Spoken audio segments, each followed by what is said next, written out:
Well, hello everybody. I hope you are having an absolutely magical day.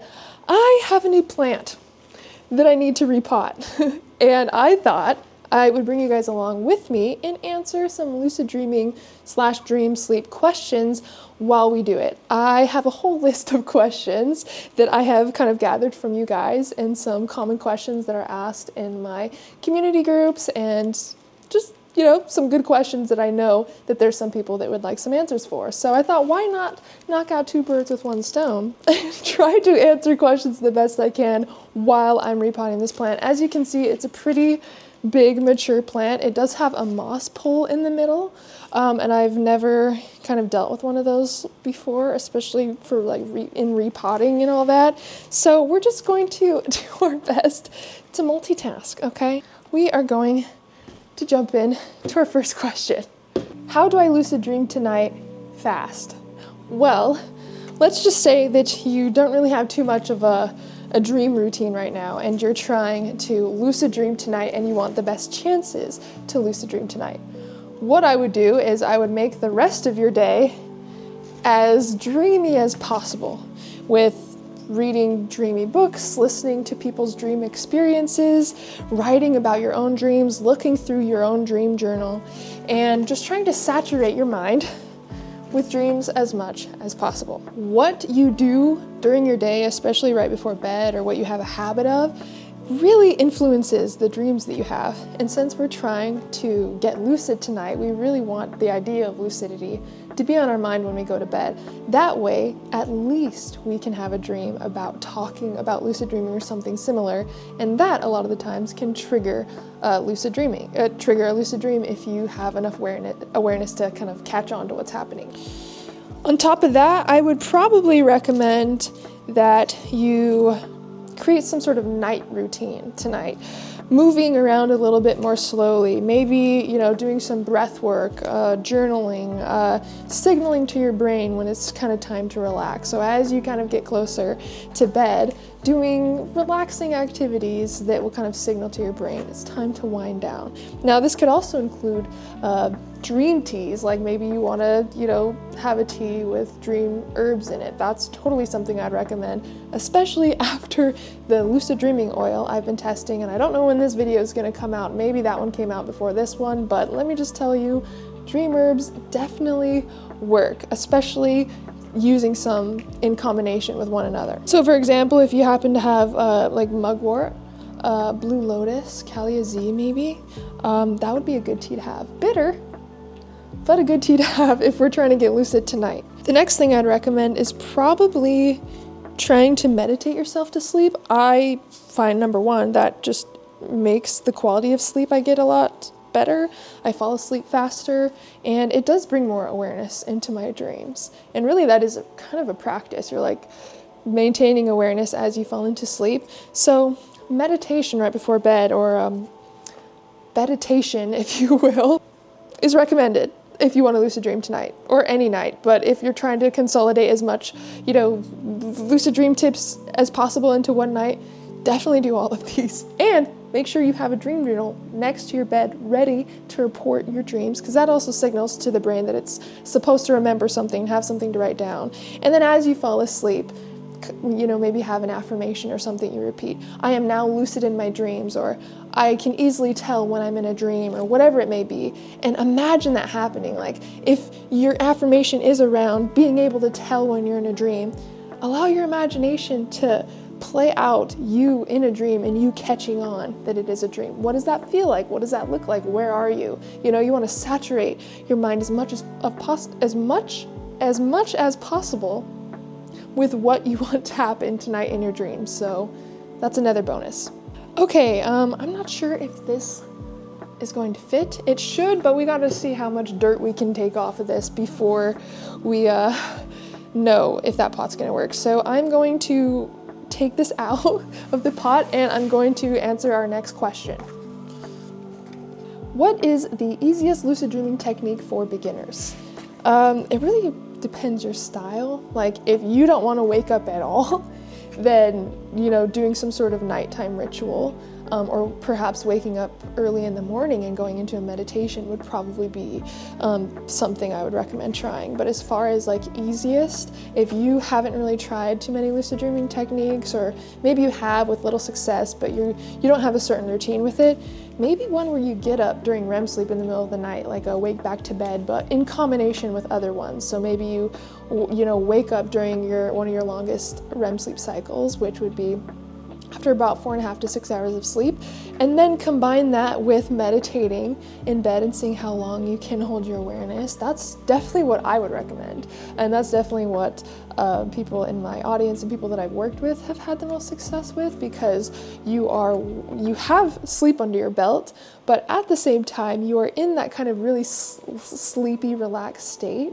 And if you target REM and saturate your REM sleep with awareness, so waking up and staying in meditation as you go back into REM, to me, that's what will give you the highest chances, especially if during the time that you're up or something, you can saturate your mind with dreaming or lucid dreams. Like, it really is all about like understanding your own sleeping cycles and creating a strong relationship with your dreams and infusing awareness into that process as much as possible. That's really what it comes down to. Why can't I stay lucid, and how do I stop waking up in my lucid dreams?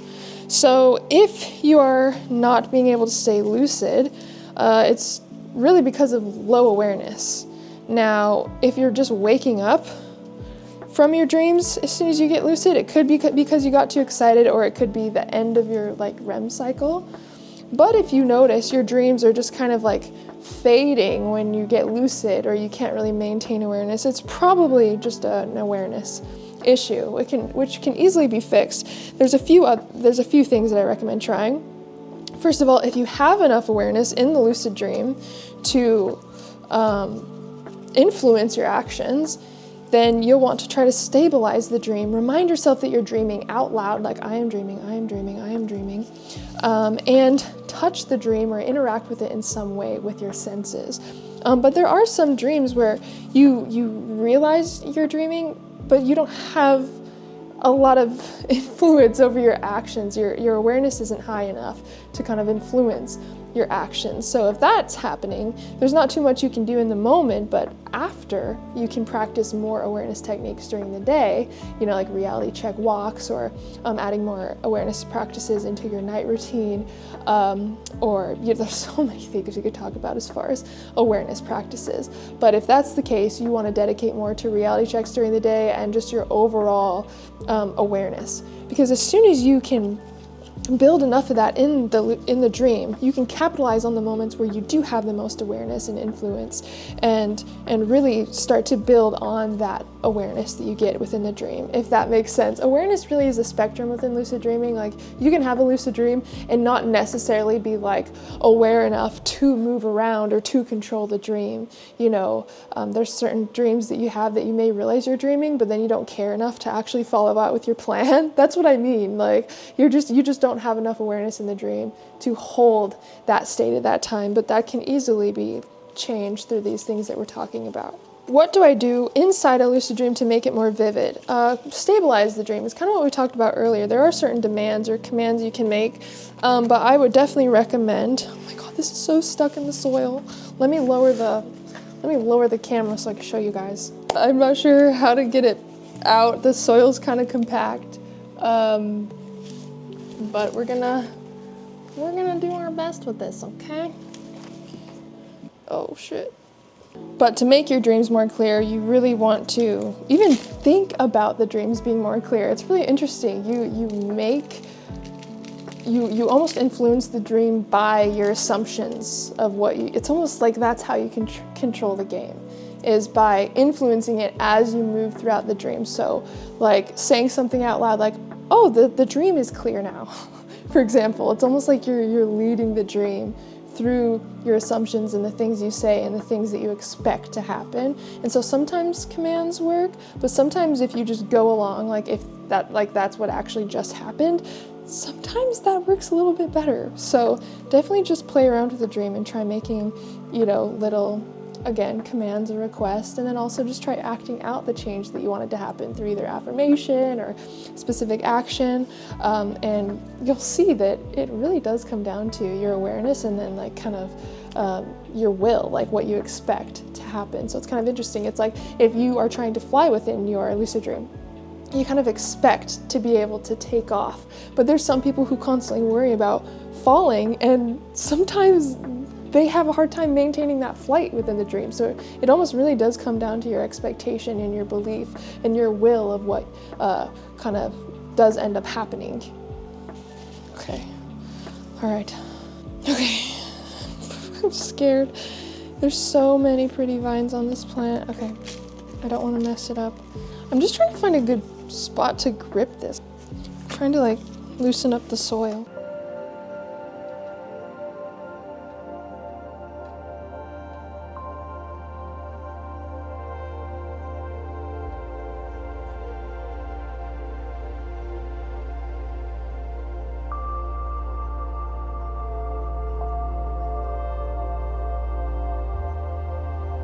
Okay, quick update. Sorry about the lighting. It's almost sunset. Oh my God. It looks like it will fit in this pot. Now that you have your update, on to the next question. Can anyone learn to lucid dream, or is it a natural gift? Anybody can learn to lucid dream. Lucid dreaming is a natural part of our biology. It's something we're naturally able to do, especially since it just takes awareness.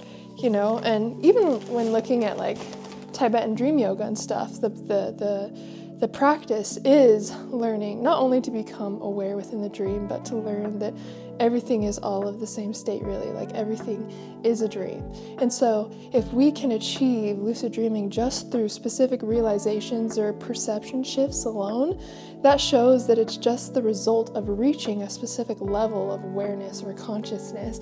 And so lucid dreaming is very natural, just like meditation is natural, just like dreaming and sleeping is natural. So yes, anybody can do it, especially if you dedicate to learning the skill of lucidity, for sure. Okay, I shut the blinds a little bit. Can lucid dreams be dangerous? Can I get stuck? No, you cannot get stuck within a lucid dream, although it can feel like it. Time obviously doesn't work the same in a lucid dream or dream states as it does when we are fully conscious. And that's because it consolidates time, and specific moments and things that we do in our dreams that do happen make time seem elongated. Like for example, remembering small details like checking your phone or getting bored, or just random stuff that occurs in your dream. Like moments like that within my dream really extend like how long it feels to be within that state, especially looking back after we wake up. And even though there's some people that do get lucid and try to get out of the lucid dream and can't in that moment, or have experiences where they do feel stuck within the dream, you can't actually be stuck in the dream and not be able to get out. Sure, you may not have enough like will or influence sometimes to wake yourself up out of a lucid dream or something, for example, but you're never truly stuck within the dream. If anything, the problem is the other way. People are trying really hard to get their lucid dreams to last longer. And so if anything, like there's so much to use your time for if you do happen to get lucid. Oh my God, I could write you a whole book on the different things that you can do within your lucid dream and things to try, but I wouldn't worry too much about getting stuck within the lucid dream. I would practice maybe just mastering how you use the state. That way it will never feel like a waste of time, and it will never feel like you're stuck. Why do I wake up paralyzed after a lucid dream? So if you've ever woken up paralyzed, whether it was out after a lucid dream or not, just, you realize that you can't move your body at some point within the night, that is known as sleep paralysis, and it's a natural part of our REM sleep cycle. This actually happens to prevent us from physically acting out our dreams and punching somebody, or and by somebody I mean the person next to you if you do sleep next to anybody, but just randomly acting out your dreams physically as they are happening could happen as a result of the body not paralyzing itself during this process. And so it really is a protection mechanism.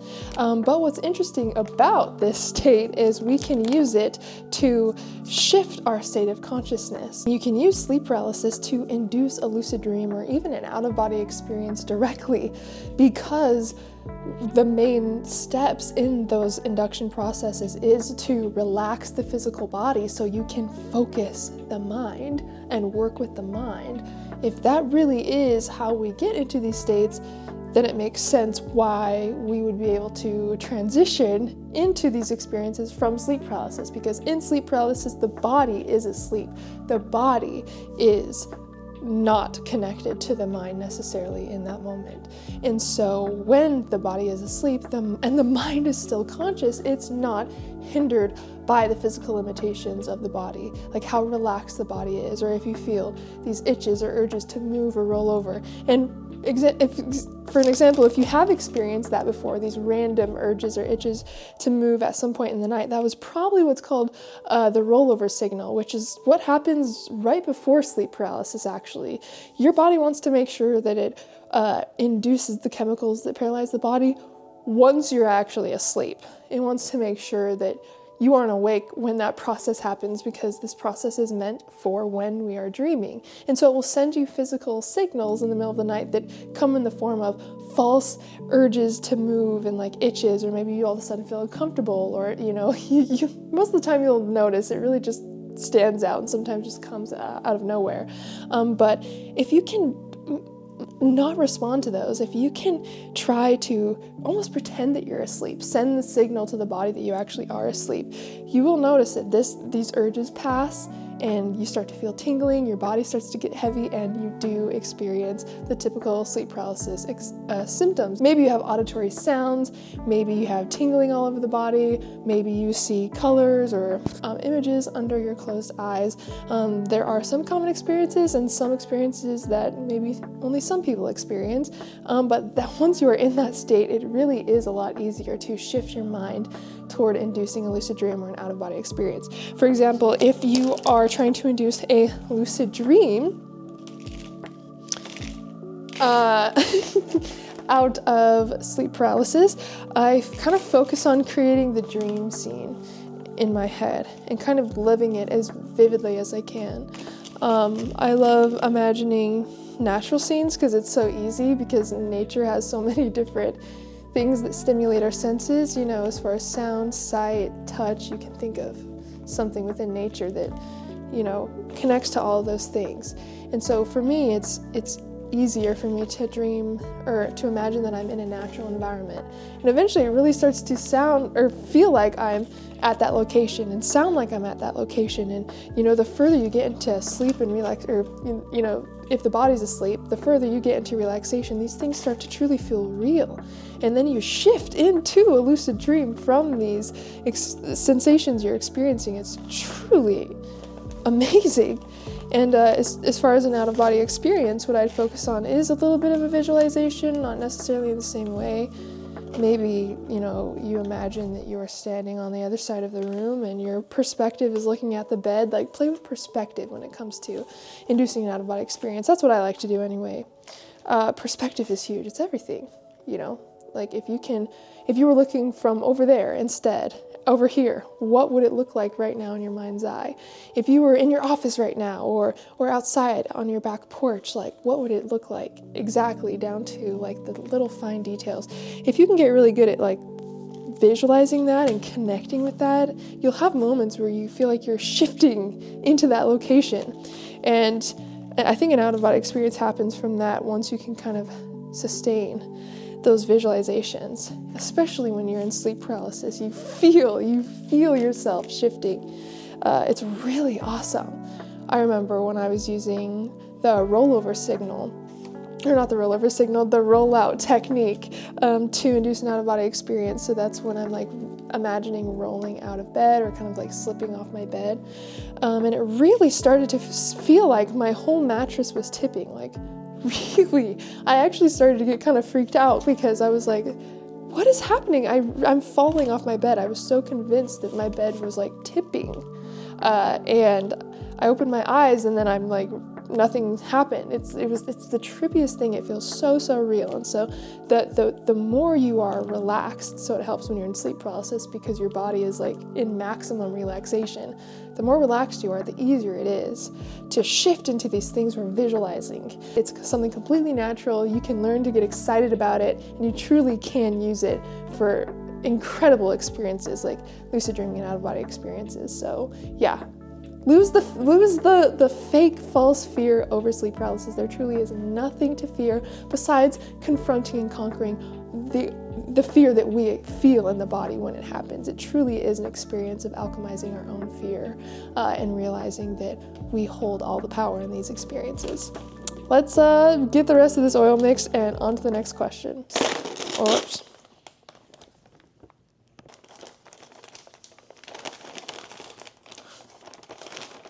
I don't know if it's supposed to smell like that. Ew. Anyway, is lucid dreaming the same as astral projection? Although they can sometimes feel similar or be connected to one another, as in you can enter one from the other, they are different experiences. And I think there was a study that showed they're in different brain waves also. They actually said that obviously they can study the brain waves that we're in when we're lucid because that's been so scientifically studied now. But with an out-of-body experience, I think it was inconclusive. It was like, we don't know what's happening in the brain, but it's not, conscious REM sleep, basically. And they also feel extremely different. To me, if I could describe the feeling, or like the energetic feeling, I guess, lucid dreaming feels a lot more familiar, like I'm in my own territory, because it really is, it's our consciousness exploring within ourselves. But an out-of-body experience, any time I've astral projected, it had like this otherworldly, alien-like feeling to it. And what I mean by that is like, just otherworldly. Like, feels like I'm a lot farther from home than in a lucid dream. And I think this is also why, it's so great for overcoming fear. It's because it's like we have to let go of who we think we are in these experiences, because the only thing we carry with us really is our awareness, our conscious awareness. We leave our physical body asleep while we travel to these places. And so I think lucid dream is more easily accessible because we can practice it every single night. We go into REM sleep naturally, and so we're already dreaming. We can train ourselves to become lucid. But I think an out-of-body experience or astral projection takes a little bit more focus, time, maybe just skill. And that skill really comes down to your ability to enter deep states of relaxation and hold your focus, kind of like what we were talking about earlier. Another thing to note about the differences between lucid dreaming and astral projection: lucid dreams primarily happen in REM sleep. Astral travel can happen in any state of consciousness, and it can also be induced by like a traumatic experience, like anxiety, or during states of sleep and deep relaxation like we're used to inducing. But an out-of-body experience is associated with more than just like an alternative to lucid dreaming. It's a profound spiritual experience that really causes some deep awakening within, because we realize there is so much more than the physical body, and there will be so much more after this experience too. It's like you're confronted with reality in such a divine and spiritual way, and you are also, you can have similar experiences too in dreams and lucid dreams and stuff. But yeah, the point being, an out-of-body experience can happen when you're kind of fully aware and conscious, and can be induced by several different things and can be used for so much more, just like lucid dreaming, than we realize. But yeah, they are technically different experiences, although you can induce them and travel between them. I definitely know that I have shifted from being in an out-of-body experience to in my dream world, and then back to an out-of-body experience where I'm like above my physical body, and I'm like shifting farther and farther away from my physical body, and it feels so real, and then it's like I'm snapping between all these realities. And so that makes me also question, like, what is actually real? I don't think there's anything that's technically real. But all this really shows me is that, you know, consciousness is all that exists. Our perception, our awareness is all who we truly are. That's all we ever truly carry with us, and we see that from, you know, all these different experiences, but also that this reality isn't so different, you know? Once you start practicing those things, you start to see synchronicities from those experiences in waking life. How does that happen? It's just like when we see symbols or something from waking reality and they show up in the dream. It's like, okay, we kind of get how that can happen with, you know, doing something a lot in waking life, and then eventually it will show up in our dreams. Yeah, it makes sense. But for the dream to then start speaking through symbolism in the real waking world, it like hits a different level. It's so cool. And so, yeah, I think they're just all different states that we can learn from and experience who we are in different ways. When I talk to my spirit guides or subconscious in a lucid dream, totally, you can talk to really any archetype or aspect of yourself or beings of consciousness in any reality. Like, I have had dreams of my higher self. I have called in like specific archetypes of like deities. Like one time the archetype of the Buddha showed up in one of my dreams, and that was really cool because that was one of the dreams where I got lucid and I decided to, I was practicing a lot of dream yoga at the time and reading a lot about dream yoga. And so as soon as I got lucid, my first thought was just to become aware of the dream and observe the dream and do breath work and like not try to just go off on some like storyline within the dream, if that makes sense. And that was one of the first times I started doing that. And I remember as soon as I started doing breath work and just observing the dream, everything got super colorful. The dream started to, it didn't start shaking until I called in then the Buddha, the energy of the Buddha. That archetype actually showed up, and that's when the dream started shaking, and I woke up shortly after.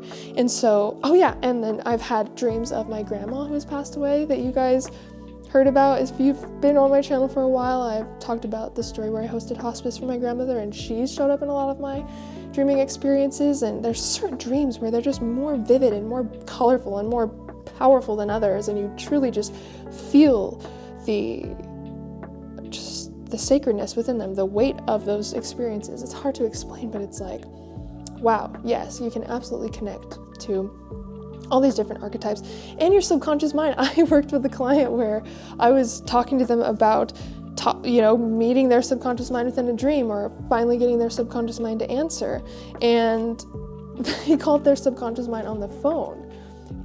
I remember that they were having a hard time just calling out to the sky, because that's something I talk about a lot, is just calling out to the sky to manifest an answer from the subconscious mind.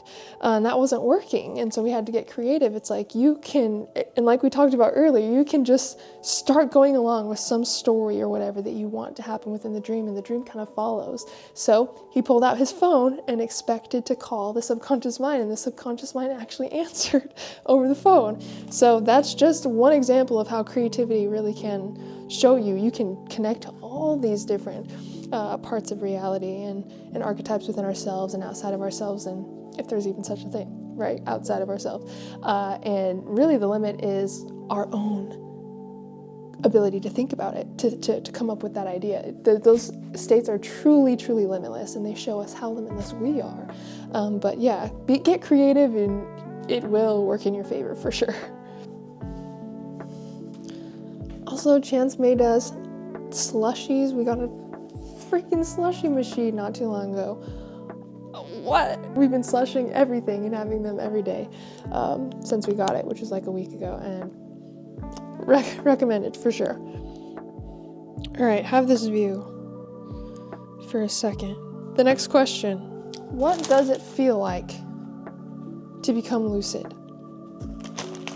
This surprised me so much when I had my first lucid dream, because it truly feels more solid than this reality. I mean, it can have its dream, it's a dream, so it can be extremely dreamlike and shift between realism and surrealism and being abstract and being, more of a solid experience. What's cool about becoming lucid, sensory-wise, you're not limited to what your physical body can feel. Like, you are experiencing the dream with your consciousness. And so things feel unlike what you've experienced in waking life. For example, if you were to eat your favorite food within the lucid dream, it would taste so good and beyond what it has been like in waking life. Even water. Try drinking a glass of water within a lucid dream, just for fun. And you know what's interesting?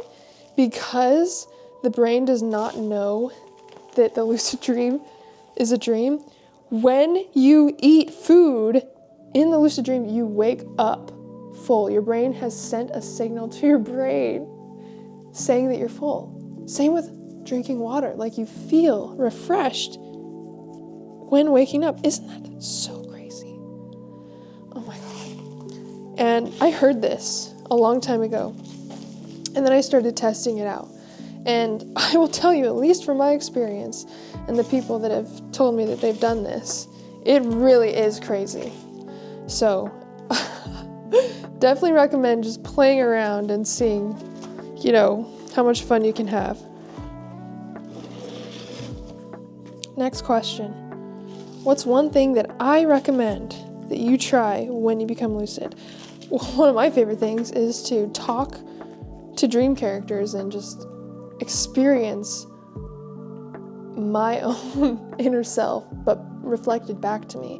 Every single thing that you experience in the dream is you. It is an archetype of your own psyche.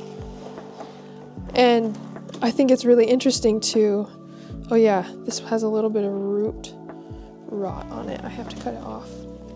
What I recommend, regardless of how you decide to try this, is study yourself through the dream. Like, you can get rid of and overcome fears and phobias and thought patterns, addictions. You're in the subconscious within your dream. So anything that is rooted within the subconscious, you get to come face to face with. And there is a lot of control that we have over how we handle that energy within the lucid dream. And that's where the integration comes in. It's so powerful. And I just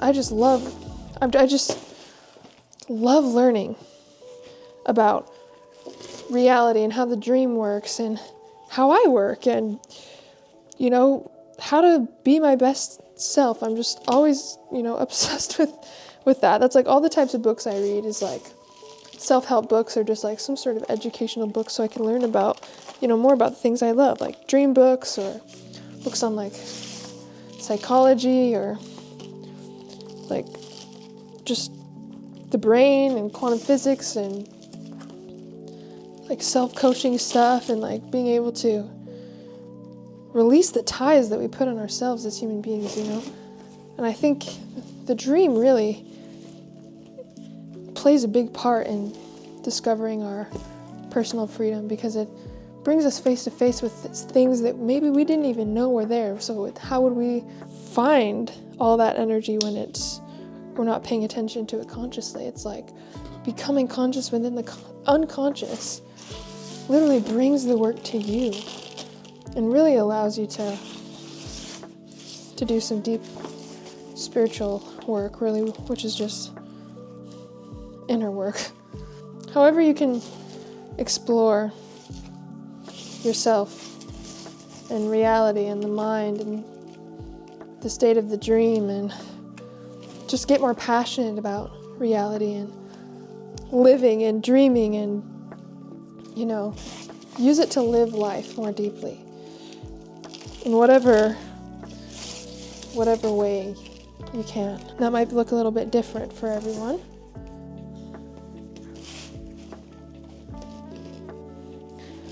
But I think that's what's amazing is the dream helps us discover what we each truly care about on a deep level and who we're meant to be. Really beautiful to not always feel like you have to control the dream or, you know, manifest going to specific places and all that. It's just cool to witness what the dream wants to share with you. That's where I've learned the most. Just like maybe inquiring and watching the response to things, but really just watching what unravels on its own is so interesting. So don't ever be afraid to waste a lucid dream, quote unquote. Witnessing the dream is not wasting the dream. And if it's really about lucidity in the first place, of course we'd want to witness the dream. And it's also helpful to go in with a question or a goal, so when you do become lucid, you remember what your goal is. But always make it about curiosity and just showing love to all the parts of yourself within your dream. Because there will be things that show up in your dream that is like a part of yourself that you maybe have forgotten about or maybe haven't wanted to see or whatever. And if we can show the dream love and awareness in that moment, especially that part of ourselves, it really changes how we feel about that part of ourselves when we wake up. It truly is a way to do conscious work. It's cool. Work that we do when we're asleep allows us to be more awake when we're living. Anyway, I don't know if you guys saw that worm, that tiny little worm that was in here, but I want to put him back in the soil. Okay guys, we did get the pothos repotted. We kept the moss pool in the middle. Thing looks pretty good. This is so crazy. Now I'm going to water the plant. I am going to mist the plant. And then we're done.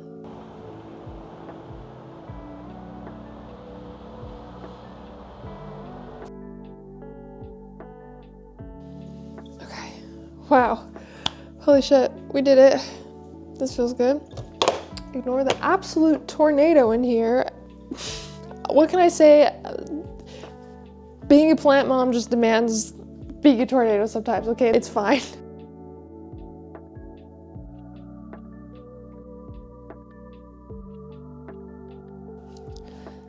I think we did great. Oh, before you go, I gotta show you my little plant corner that I've made, that I'm building.